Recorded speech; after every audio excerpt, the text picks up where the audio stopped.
ایک آدمی محمود غزنوی کے پاس نا اپنا کیس لے کے آیا، مدعی بن کے آیا. اس نے کہا بادشاہ میرا کیس بڑا نرالا ہے. بادشاہ سلامت نے کہا وہ کس طرح؟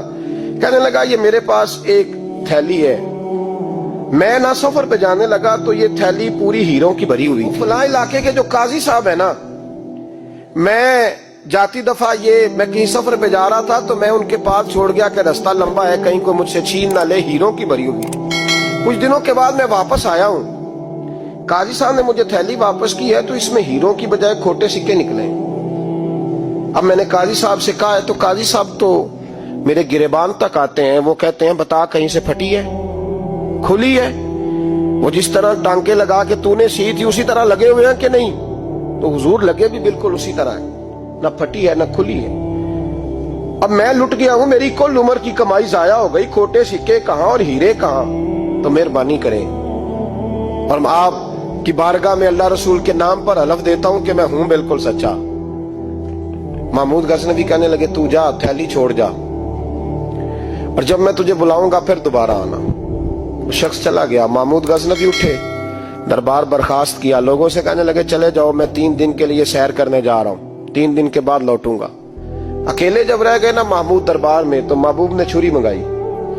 وہ جس تخت پہ بیٹھتے تھے وہاں گدا بچھا ہوا تھا، یہ گدا پڑا نا، وہ گدا بچھا ہوا تھا. محمود نے چھری کے ساتھ اس کو پھاڑ ڈالا اور چھری جیب میں رکھی نکل گئے.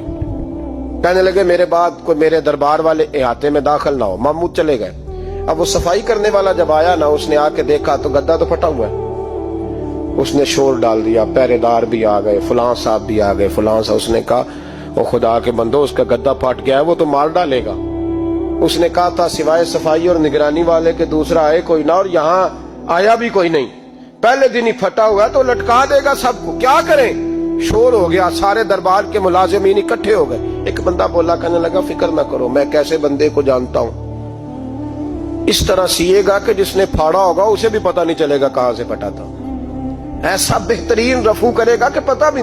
اس نے کہا یار ہم سارے 1 مہینے کی تنخواہ دیتے ہیں، تو بندہ بلا.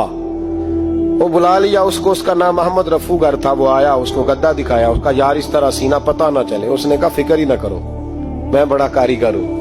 بڑے بڑے کاریگر لوگ نہیں ہمارے ملک میں پائے جاتے، کوئی نشان چھوڑتے ہیں پیچھے بڑے.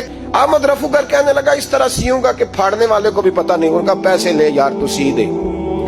اس نے سی دی، اگلے شام ہی لا کے بچھا دیا گدا. تیسرے دن بادشاہ سلامت آئے، آ کے پہلی نظر گدے پہ ڈالی. اس نے بلایا سب ملازمین کو، کہا کس نے سیا ہے؟ کہا جناب کیا ہوا؟ کہا یہ پھٹا ہوا تھا. کس نے؟ کہا نہیں پھٹا ہی نہیں. وہ کہنے لگے بنو بات، میں خود پھاڑ کے گیا تھا. تو بتاؤ صحیح سیا کس نے؟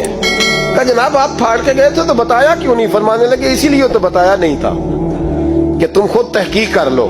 بلاؤ بتاؤ سیا کس نے. تو بلا لیا. احمد رفو گر آ گیا. اس کو جب بلا کے سامنے بادشاہ کھڑا کیا، کہا بھئی تو نے سیا ہے؟ کہنے لگا حضور